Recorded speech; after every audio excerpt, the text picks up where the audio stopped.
ایک غریب لڑکی دیا کو ایک جادوئی برش ملتا ہے جو اس کی تصویروں کو زندہ کر دیتا ہے، لیکن یہ صرف نیکی کے کاموں کے لیے کام کرتا ہے۔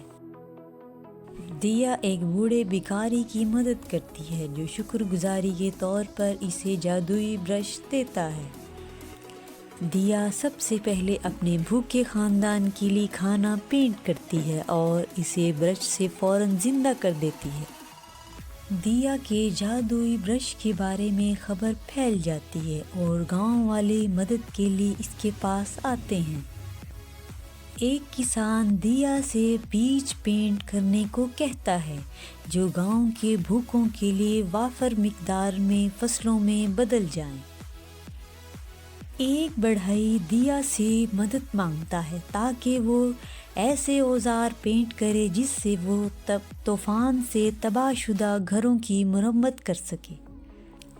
دیا کے جادوئی کام گاؤں کو ایک خوشحال اور خوشگوار کمیونٹی میں بدل دیتے ہیں۔ ایک لالچی سوداگر دیا کے بارے میں سنتا ہے اور اپنے لیے دولت پیدا کرنے کے لیے برش چرانے کی کوشش کرتا ہے۔ دیا برش کا استعمال چالاکی سے سوداگر کو لالچ کے بارے میں سبق سکھانے کے لیے کرتی ہے۔ سوداگر اپنی غلطی کا احساس کرتا ہے اور دیا سے معافی مانگتا ہے اور پوچھتا ہے کہ وہ اپنی اصلاح کیسے کر سکتا ہے۔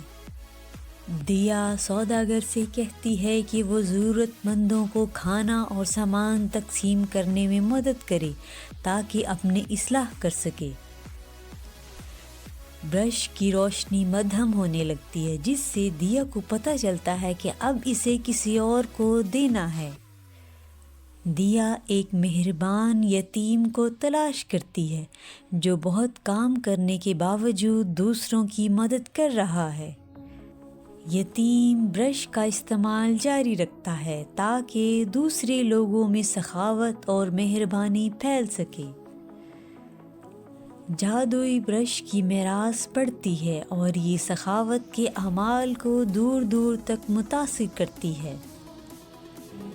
دیا اپنی زندگی ایک محبوب شخصیت کے طور پر جاری رکھتی ہے جو اپنے گاؤں میں مہربانی اور بے غرضی کے لیے مشہور ہے۔